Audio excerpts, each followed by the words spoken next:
Amen. Quelle joie d'être là. Nous allons commencer directement par lire ce passage de Marc 10, verset 46. Je me réjouis d'une chose, c'est que dimanche, je n'étais pas là pour écouter le message d'Alexandre. Je me réjouis parce qu'on va voir aujourd'hui, parce que hier j'ai eu une pensée pendant que je préparais ce message et j'ai cru entendre que je suis dans la pensée et dans l'esprit de dimanche prochain. Mais tu me diras après. Ce que nous voulons, c'est que ce soit vraiment le Saint-Esprit qui conduise toutes choses. Amen. Je le disais en introduction, nous avons besoin de la présence de Dieu au milieu de nous. Amen. Prions, je vous en supplie, prions vraiment pour qu'il se passe au milieu de nous la crainte de Dieu. Amen.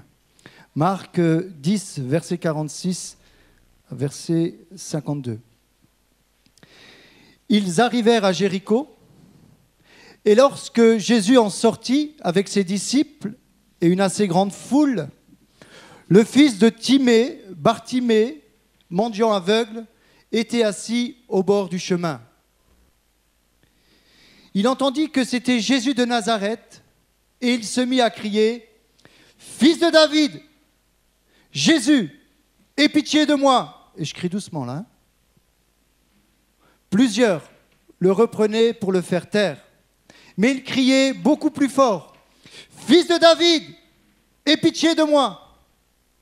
Jésus s'arrêta et dit « Appelez-le !»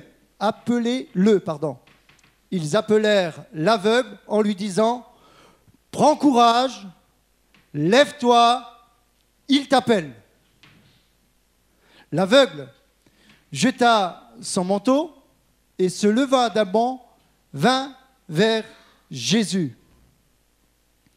Jésus, prenant la parole, lui dit « Que veux-tu que je te fasse ?» « Rabouni !» lui répondit l'aveugle, « que je recouvre la vue. » Et Jésus lui dit « Va, ta foi t'a sauvé. » Aussitôt, il recouvra la vue et suivit Jésus dans le chemin. Amen. Quel beau passage. Alors, avant de développer ce passage, je voudrais me remettre un petit peu dans le contexte. Parce qu'il y a tout un contexte. Il y a, donc nous avons lu Marc, mais il y a Matthieu et il y a Luc qui nous donne des précisions sur ce qui s'est passé. Et lorsque nous lisons les trois, nous nous rendons compte qu'il y a vraiment une richesse. Vous savez que juste avant, donc dans Marc 10, 35, tu peux aussi l'afficher si tu veux bien, pour vous remettre vraiment dans le contexte. Juste avant cet épisode, voilà ce qui s'est passé. Les fils de Zébédée, Jacques et Jean, s'approchèrent de Jésus et lui dirent « Maître, nous voudrions que tu fasses pour nous ce que nous te demanderons. » Il leur dit « Que voulez-vous que je fasse pour vous ?» « Accorde-nous, lui dirent-ils, d'être assis l'un à ta droite et l'autre à ta gauche, quand tu seras dans ta gloire. » Jésus leur répondit « Vous ne savez ce que vous demandez. Pouvez-vous boire la coupe que je dois boire ou être baptisé du baptême dont je dois être baptisé ?» « Nous le pouvons, dirent-ils. » Et Jésus leur dit « Il est vrai que vous boirez la coupe que je dois boire et que vous serez baptisés du baptême dont je dois être baptisé. Mais pour ce qui est d'être assis à ma droite ou à ma gauche, cela ne dépend pas de moi et ne sera donné qu'à ceux à qui cela est réservé. » Amen. « Quiconque veut être le premier parmi vous, qu'il soit esclave de tous. » C'est ce que Jésus va répondre. « Car le Fils de l'homme est venu non pour être servi, mais pour servir et donner sa vie comme la rançon de tous. » Quelle belle leçon d'humilité. Quelle belle leçon. Jésus est en route pour Jérusalem. Il va aller bientôt à la croix. Il est en route. Il explique à ses disciples qu'il va être maltraité, qu'on va lui cracher dessus, qu'il va être battu de verge, qu'il va mourir, qu'il va ressusciter. Il leur explique tout cela. Et eux, il y a ce passage où c'est la maman, Salomé, la maman de Jacques et Jean, qui va faire la demande, la requête à Jésus. Mais dans un autre passage, il nous est dit que c'est Jacques et Jean qui vont demander. Et cela va faire des embrouilles avec tous les disciples. Il dit, mais c'est pas normal. Pourquoi eux et pas nous? Et Jésus va dire, mais ok, j'écoute votre demande. Quelle est votre demande? Que voulez-vous que je fasse pour vous? Et les disciples, je pense qu'ils n'avaient pas bien compris encore l'œuvre de la croix, que Jésus allait être maudit pour eux. Et voilà que, continuant leur route, ils rentrent à Jéricho. Donc il y a d'autres passages qui disent qu'ils sortent de Jéricho ou qu'ils rentrent de Jéricho, qu'importe. Ce qui est important, c'est qu'ils soient à Jéricho. Et là, il y a deux aveugles, ou d'autres évangiles disent un seul aveugle, Bartimée. Et là, nous voyons cet aveugle assis au bord du chemin, faisant la mendicité. Il n'y avait pas de sécurité sociale, il vivait de la mendicité, à votre bon cœur. Il n'avait rien pour vivre, mendiant, aveugle, assis au bord du chemin, avec son manteau sur lui. Son manteau, c'était ce qu'il possédait de plus cher. Et voilà qui nous est dit, Bartimée était assis au bord du chemin. On ne sait même pas son nom. Bartimée, ça veut dire fils. Bar veut dire fils et Timée veut dire hautement estimé. Donc, on ne connaît même pas son nom, il n'a même pas d'identité et il est appelé fils de. Les deux autres évangélistes, Matthieu et Luc, ne le nomment même pas. On ne sait pas qui c'est ce bonhomme. Marc nous dit, on connaît son père. On le voit au travers de son père. D'ailleurs, son manteau, ça doit être à son père parce qu'il ne pourrait pas se l'acheter. Voilà l'histoire de Bartimée, cet aveugle qui est là, au bord du chemin. Il n'a plus d'espoir. Nous, lorsqu'il y a un rayon de soleil, on commence à être tout content, on commence à chanter. Bonjour la joie, les hirondelles, vous connaissez la chanson? Hein? Dès qu'il y a un rayon de soleil, ça joue sur notre morale. On est content, là, on veut sortir de l'hiver. L'hiver qui dure presque 12 mois chez nous. Mais imaginez Bartimée, lui, il est toujours dans le noir. Quelle perspective! Si vous fermez les yeux, ça va pas loin, hein? On voit que du noir. On ne peut pas voir les belles couleurs. La belle robe de ma femme, je ne peux même pas la voir. Il voit la vie en noir. Quelle perspective! Quelle vie triste! Mendiant. Mais il avait compris quelque chose. Il entend parler de Jésus et il se dit, voilà maintenant l'opportunité pour ma vie. Il entend la foule s'approcher. Il demande, mais c'est qui? On dit, c'est Jésus de Nazareth. Et là, il va commencer à crier, fils de David. Jésus, aie pitié de moi, fils de David. Fils de David, ça voulait dire qu'il avait compris que Jésus était le Messie. Lorsqu'on dit fils de David, ça veut dire qu'on reconnaît en Jésus le Messie, de la postérité de David. Il reconnaît, en réalité, il est peut-être aveugle physiquement, mais spirituellement, ses yeux sont ouverts. Et voilà la rencontre avec Jésus. Il crie, la foule essaye de le faire taire. Bien souvent, quand on veut s'approcher de Dieu, on essaye de nous faire taire. Laisse-le tranquille, Jésus, il a autre chose à faire. Ne va pas dans cette église. Ne va pas vers ces gens. Mais il va crier plus fort. La Bible nous dit qu'il va crier encore plus fort. Et là, Jésus l'appela, il l'amène aux pieds de Jésus. Et Jésus lui dit, quelle est ta demande? Paraît drôle, non, comme question. Que veux-tu que je fasse pour toi? Il avait posé cette question tout à l'heure à Jacques et Jean, vous vous souvenez? Eux, leur demande était différente que ce mendiant aveugle. Je crois que à ce moment-là, Jacques et Jean étaient encore aveugles spirituellement.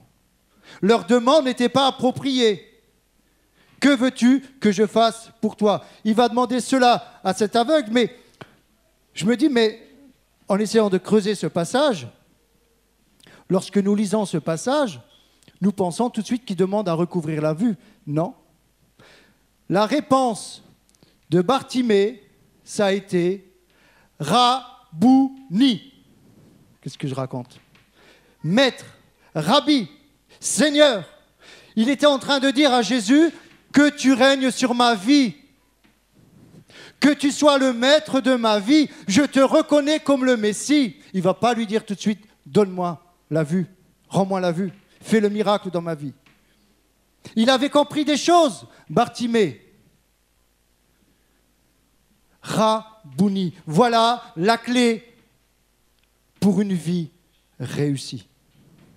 Lorsque nous commençons à répondre à cette question de Jésus qui nous pose ce matin à chacun d'entre nous, est-ce que tu peux ce matin répondre dans ton cœur?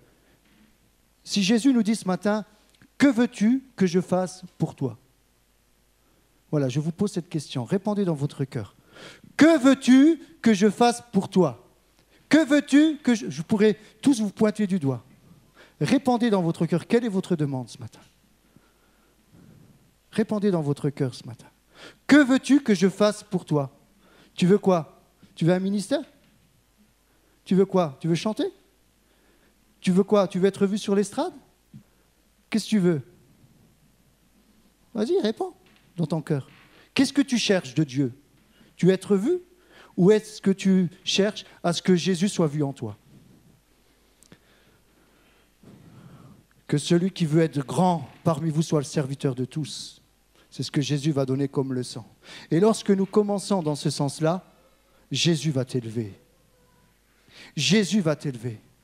Parce que tu seras prêt, parce que tu auras compris que toute la gloire revienne à Dieu. Et Dieu veut travailler avec ceux qui sont humbles. Mais Dieu veut nous équiper pour ce service. Mais avant, il est important de comprendre certaines choses.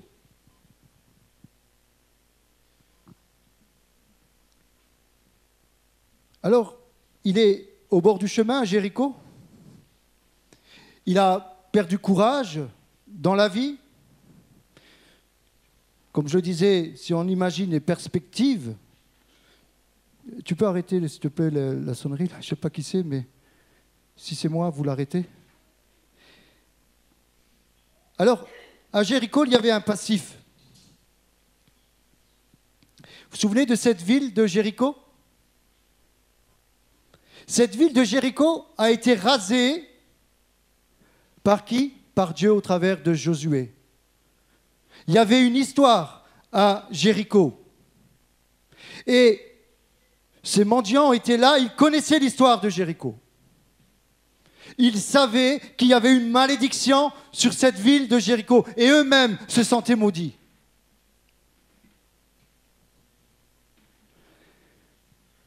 Nous lisons dans Josué 6, 26. Josué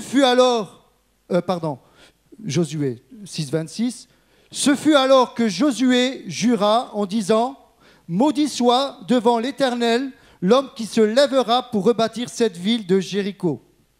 Il en jettera les fondements au prix de son premier-né et il en posera les portes au prix de son plus jeune fils. »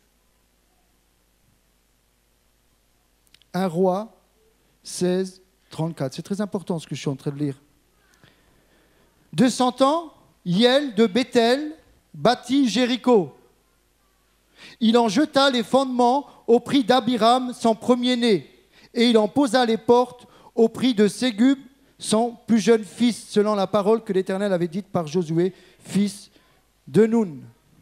Donc, à Jéricho, c'est au prix de la vie de ses 2 fils que Yael a pris. En fait, c'est ses fils qui ont pris la malédiction pour que cette ville puisse être bâtie.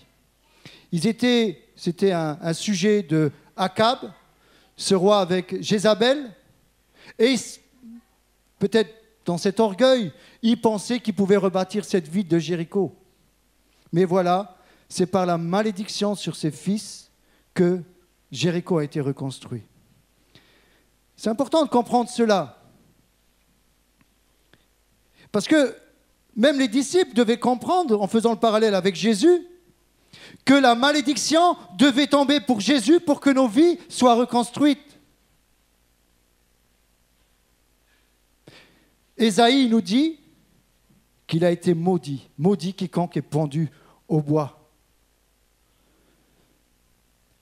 Ces mendiants aveugles étaient quelque part sous cette malédiction. Mais ils ont compris et ils ont vu en Jésus celui qui pouvait les racheter. Et ce matin, un point important pour la reconstruction de nos vies, c'est de comprendre que c'est uniquement au travers de la vie du Fils de Dieu que nous avons la vie éternelle. Galates 3,13 nous dit « Christ nous a rachetés de la malédiction de la loi, étant devenu malédiction pour nous, car il est écrit « Maudit est quiconque est pendu au bois ». Cet homme sort de la malédiction à cause de fils qui sont morts pour la ville. Ce matin, nous pouvons sortir de la malédiction de nos vies si nous comprenons que c'est le Fils qui a pris sur lui notre malédiction. Ce mendiant aveugle veut sortir de cette histoire, de son histoire. Peut-être ce matin, toi aussi, tu veux sortir de ton histoire.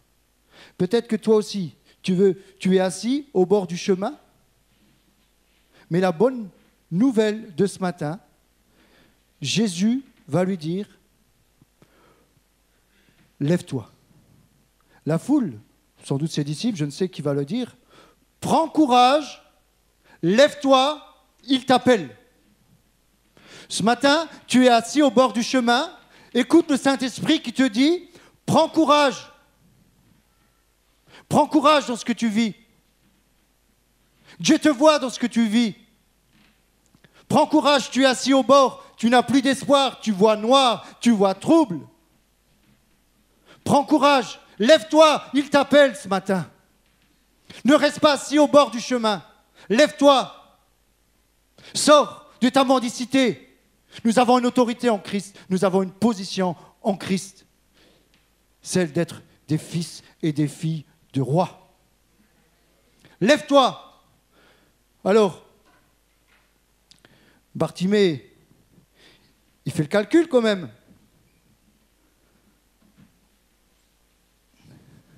Il a son gros manteau. Chérie, c'est le vieux, hein, c'est pas le neuf. Hein. De toute façon, j'ai que des vieux, moi. Alors. Il va prendre son vieux manteau, qui pour lui était tout. Son manteau, c'était son pare-vent, son parasol, son placard, son coffre-fort. Moi, je n'avais pas grand-chose à mettre dedans, mais c'était tout pour lui, son manteau. En plus, il avait de la valeur. On savait que c'était un manteau qui, pour ce mendiant, c'était toute sa richesse. Et lorsque Jésus l'appelle, il y a, dans son cœur, il se dit, je vais saisir l'opportunité maintenant. Je vais, ce matin, saisir l'opportunité. Il va se dire, bon, ok, mon manteau, il a de la valeur, mais la Bible dit, il va se lever d'un banc, à qui je le jette.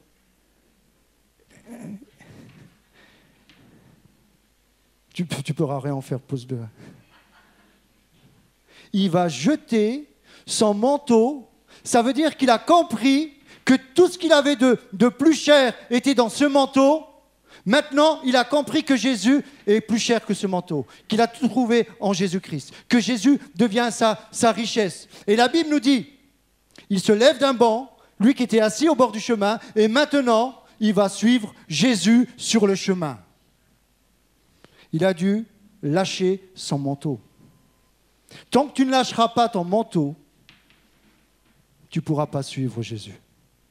Ne cherche pas. Il va t'handicaper, ce manteau. Vous avez déjà porté un manteau quand il fait très, très chaud? Ça nous gêne. Quand il est très lourd, ça nous gêne. Il était reconnu au travers de ce manteau. Il n'avait pas d'identité. Maintenant, au travers de ce geste qu'il a fait, il a jeté son manteau. Ça veut dire maintenant, j'ai ma nouvelle identité en Christ. Je n'ai plus besoin de ce manteau. Je n'ai plus besoin qu'on m'appelle Bartimée. Vous savez son nom? On le sera au ciel. Mais il a un nom, je voudrais bien le connaître. Mais une chose est sûre, maintenant, il ne veut plus qu'on l'appelle Bartimée. C'est important de comprendre qu'il faut revenir à notre propre identité. Souvent, on veut être comme les autres. On veut prêcher comme les autres, on veut chanter comme les autres, on veut se maquiller comme les autres, on veut faire comme les autres dans les téléréalités. Excusez-moi. Pourquoi? Parce qu'on est en crise d'identité. Pourquoi tu veux être comme le joueur de foot Messi, celui qui me ressemble. Pourquoi, Alexandre, tu veux être comme Messi? Franchement, je ne te dis pas d'être comme ton père. Mais pourquoi tu veux ressembler? Timothée, pourquoi tu veux ressembler à Ronaldo? Non, c'est fou. Hein. Dis-moi voir le nom des stars, parce que j'ai essayé de regarder hier, ça m'a énervé, j'ai tout de suite coupé.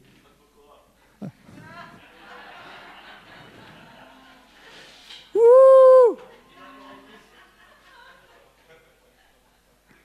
Ça fait encore partie de son vieux manteau. Soyons nous-mêmes. Pourquoi tu n'as pas ta propre identité? Tu dois être toi-même. Toi-même, avec ce que tu es. Tu as un bouton sur le nez, c'est pas grave. Pourquoi tu veux te mettre un bouton là parce qu'il y a une star qui l'a? Mais sois toi-même. Bartimée, il vivait au travers de la réputation de son père, mais il n'avait pas d'identité. Lève-toi, sors et sois toi-même ce matin. Crois que Dieu est capable d'investir en toi. Tu n'es pas connu, c'est pas grave. Ce qui est important, c'est que Jésus soit connu au travers de toi. C'est ça le plus important. Et quand on commence à lui donner la gloire dans ce sens-là, Christ soit vu en vous, Christ soit formé en vous. À ce moment-là, croyez-moi, que Dieu va commencer à vous donner des missions. Vous savez pourquoi? Parce que vous n'allez pas lui voler sa gloire. C'est important de comprendre. Lève-toi d'un bond, mais ne réfléchis pas. Il ne s'est pas dit, bon, je vais me lever, bon, je calcule, si je vais avec Jésus, maintenant de Jéricho à Jérusalem, il y a à peu près 27 kilomètres, bon, ça dépend. C'est là, qu'est-ce qu'il y a à Jérusalem? Ben, Jérusalem, c'est quoi? Jérusalem, c'est la ville de paix. Donc, est-ce que maintenant je sors de mon confort de Jéricho, cette ville qui était maudite, parce que, en fait, dans cette ville, on adorait le dieu lunaire, on adorait la lune, et Dieu avait dévoué par interdit cette ville de Jéricho. Maintenant, il sort de Jéricho et il se dit, je vais suivre Jésus à Jérusalem. Mais qu'est-ce qu'il y a à Jérusalem? Jérusalem, nous savons, c'est la ville de paix.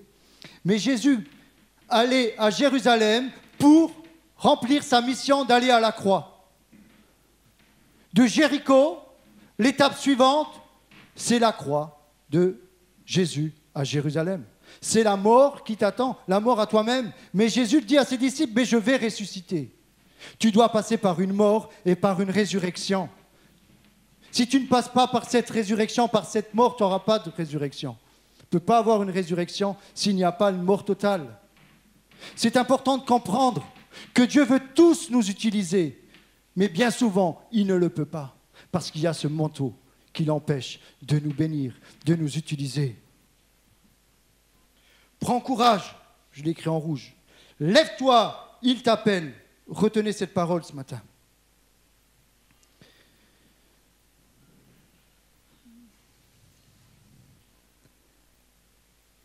Alors, j'ai noté dans Romains 4, 6, parce que vous êtes fils de Dieu, parce que vous êtes fils, Dieu a envoyé dans nos cœurs l'esprit de son Fils, lequel crie « Abba, Père ».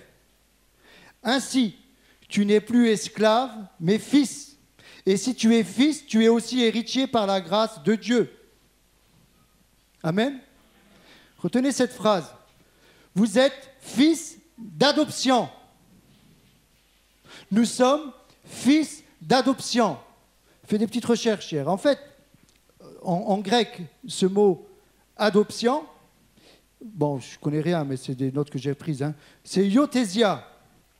Ce mot est composé du mot huios, qui signifie fils, et le mot thésis, qui signifie placement.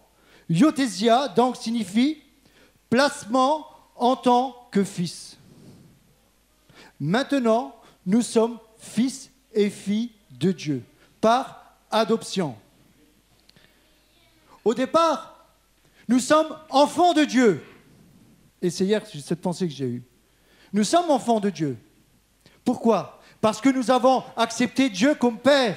Donc nous devenons enfants de Dieu. Jésus, lorsqu'il était annoncé, et la Bible nous dit, l'enfant Jésus croissait. L'enfant Jésus nous est né. Un sauveur nous est né. D'accord ? Il est parlé de l'enfant Jésus.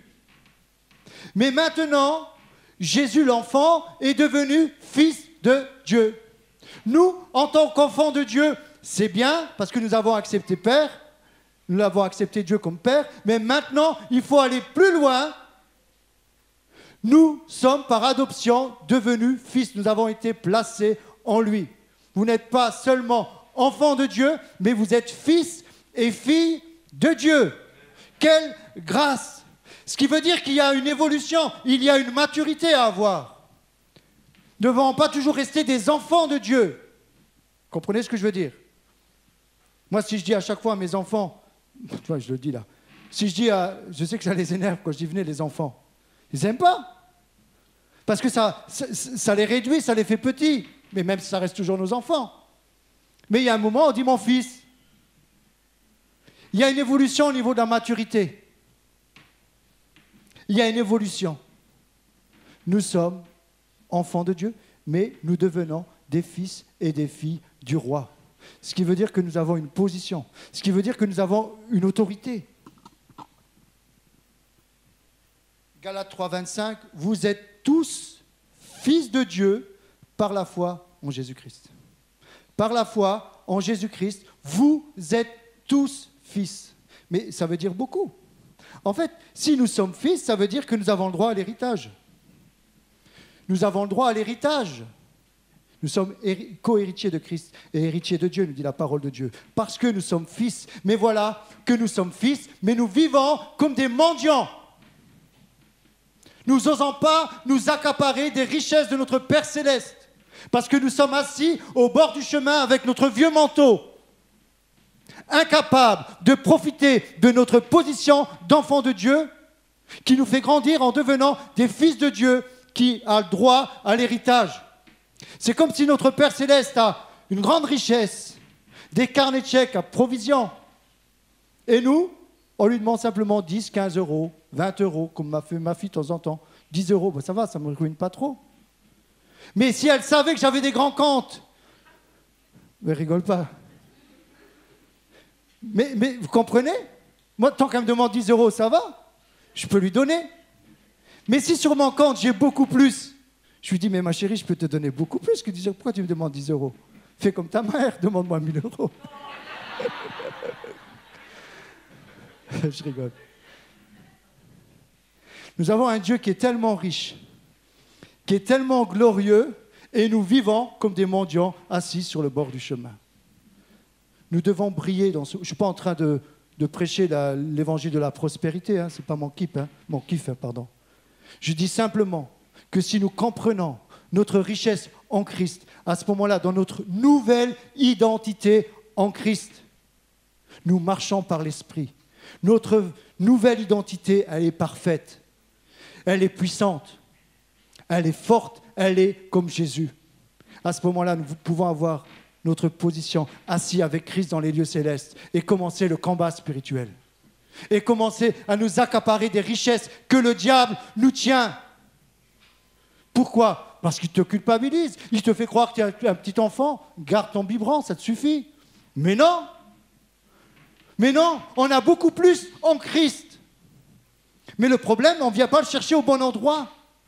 Tant que nous ne dirons pas Rabouni, tant que nous n'aurons pas compris réellement ce que c'est Rabouni, Maître, règne sur moi dans tous les domaines de ma vie.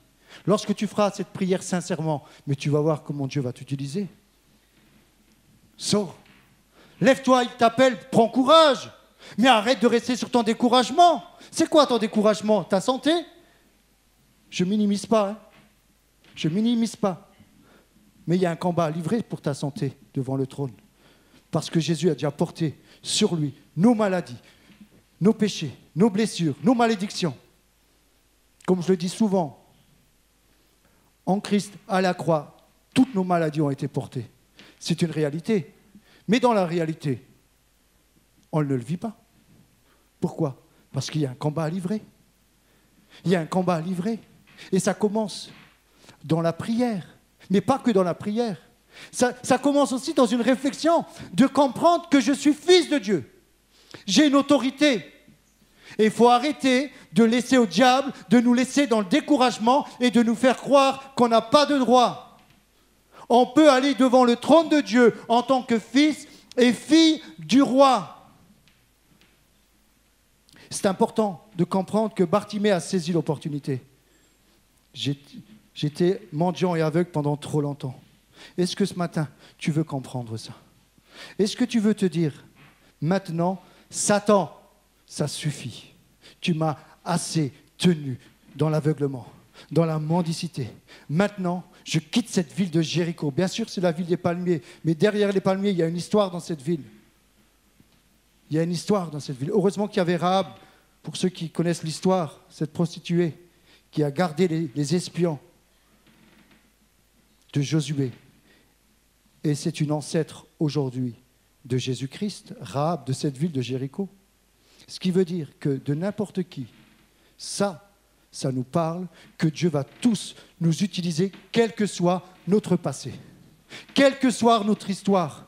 Même si, je sais que ce n'est pas le cas, mais même si tu as été une prostituée, aux yeux de Dieu, lorsque tu passes par les eaux du baptême, lorsque tu te repens, à ce moment-là, tu reviens dans la lignée des fils et des filles de Dieu.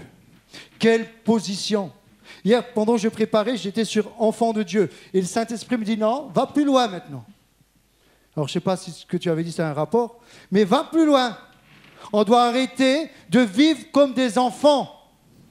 Nous devons vivre comme des adultes, des fils et des filles du roi qui ont vraiment cette autorité au trône de la grâce. Je demanderai aux musiciens de s'approcher. Que veux-tu que je te fasse ce matin? Alors, Rabouni, c'est une appellation respectueuse, que les Juifs décernaient à leur chef spirituel, disant « mon maître spirituel ». Je termine avec ces mots. Ce matin, prends courage. Lève-toi, il t'appelle. Est-ce que ces paroles retentissent dans ton cœur ce matin? Est-ce que tu veux jeter ton manteau ce matin? Est-ce que tu veux jeter ce qui t'empêche d'avancer? Ton ancienne vie, ton ancienne identité. Change de carte d'identité, change de photo, elle n'est plus à jour. Fais une nouvelle photo d'identité. Maintenant, tu es fils et fille de Dieu vivant. Il se lève d'un bond. Ce matin, fermons nos yeux.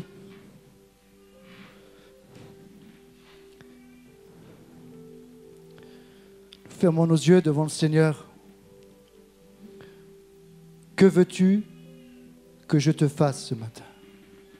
Je t'invite à répondre dans ton cœur. Salomon a fait cette demande à Dieu. Dieu lui a posé cette question à Salomon. Que veux-tu que je te fasse, Salomon? Ce matin, la question nous est posée. Que veux-tu que Jésus fasse pour toi? Profites-en. Il est là. Dis-lui dans ton cœur. J'aimerais te dire ce matin, dans ce que tu vis, prends courage, ma sœur, mon frère. Prends courage. Il t'appelle. Lève-toi, n'aie pas peur. Tu vas être gagnant. Jette ce manteau, jette-le. Ils sont mauvais. Tu crois qu'ils sont bons, mais ils sont mauvais. Il y a des puces dans ce manteau. Le diable veut te faire croire que c'est un manteau de valeur, mais il a perdu sa valeur parce que ce n'est pas le tien.